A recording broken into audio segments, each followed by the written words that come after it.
খবর আলাপে যে সবাইকে জানাচ্ছি স্বাগত। আমি যে জায়গাটা আছি এটা হচ্ছে কুমারখালী কুমড়োপাড়া।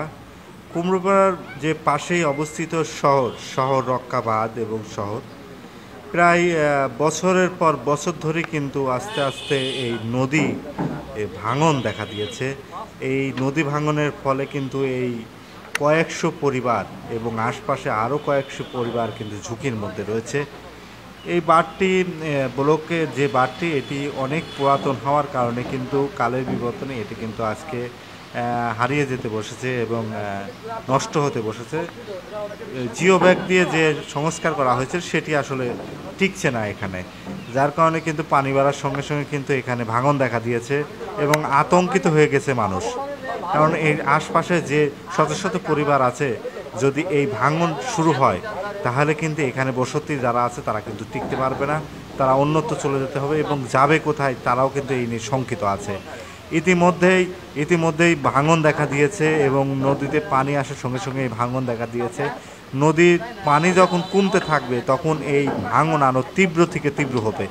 সেই জন্য স্থানীয়রা এবং জানিয়েছেন যে তারা অবিলম্বে এখানে একটি স্থায়ী একটি বাঁধ নির্মাণ করা হোক, ব্লকের বাঁধ, যেটি কারণে কিন্তু এখানে এই রক্ষা পেতে পারে বসতি ভিটাগুলো। সেই সঙ্গে মানুষ যাতে নিশ্চিন্তে এখানে ঘুমাতে পারে এবং নিশ্চিন্তে থাকতে পারে সেই ব্যবস্থা প্রশাসন করবে এবং স্থানীয় প্রশাসন পানি উন্নয়ন বোর্ড করবে, সেই প্রত্যাশা ভুক্তভোগীদের। তবে আসলে আশঙ্কাজনক বিষয় হচ্ছে এই বাঁধটি ভেঙে গেলে শহর রক্ষা বাঁধ ভেঙে যেতে পারে এবং পাশেই শহর কিন্তু সমস্যায় পড়তে পারে। পানির তলে কিন্তু এই বাঁধগুলো যদি ভেসে যায় তাহলে কিন্তু এখানে শত শত মানুষ, হাজার হাজার মানুষের কিন্তু খুবই দুর্ভোগ পোহাতে হবে।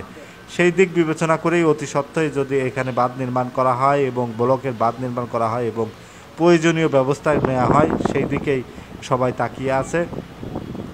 স্থানীয়দের সঙ্গে আমরা কথা বলে যেটি জানতে পেরেছি, আসলে বছরের পর বছর ধরে আস্তে আস্তে ভাঙতে কিন্তু আজকে শেষ পর্যায়ে এসে দাঁড়িয়েছে। এখন যদি এই জায়গা ভাঙন দেখা দেয় তাহলে মানুষের কিন্তু চরম দুর্ভোগ পোহাতে হবে। বিশেষ করে শহরের পাশে হওয়ায় এটি কিন্তু খুবই গুরুত্বপূর্ণ হয়ে দাঁড়িয়েছেন, কারণ জিও ব্যাগ দিয়ে যে ডাম্পিং করা হয়েছিল সেটি কিন্তু টিকছে না এবং যার কারণে কিন্তু ভেঙে যাচ্ছে এবং আস্তে আস্তে এই ভাঙন তীব্র থেকে তীব্র হচ্ছে, যার কারণে কিন্তু মানুষ এখানে বসবাস করতে কিন্তু ভয় পাচ্ছে। কিন্তু এখানকার মানুষ যাবে কোথায়? কারণ তারা এখানে শত শত বছর ধরে এখানে বসতি গড়ে আছে, কারণ সবাই নিম্ন মধ্যবর্তী আয়ের লোক এবং তারা কিন্তু খুবই কষ্টের মধ্যে আছে এবং গরিব মানুষের সংখ্যা কিছু বেশি, যার কারণে সংশ্লিষ্ট পানি উন্নয়ন বোর্ড এবং উপজেলা প্রশাসন, জেলা প্রশাসক তাৎক্ষণিকভাবে এখানে ভাঙন রোধে প্রয়োজনীয় ব্যবস্থা গ্রহণ করবে, এই বিষয়টি জানিয়েছে এখানকার ভুক্তভোগীরা।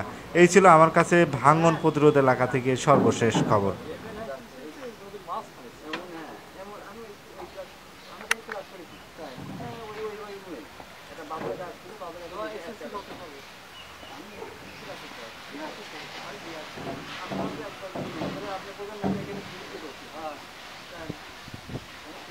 স্কুলে ক্লাস 1 2 3 4 ছিল, এরা অনেকে বিশ্বাস করে না।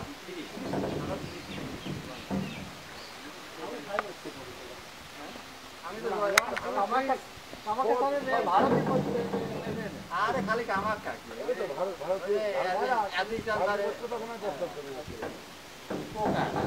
ভারত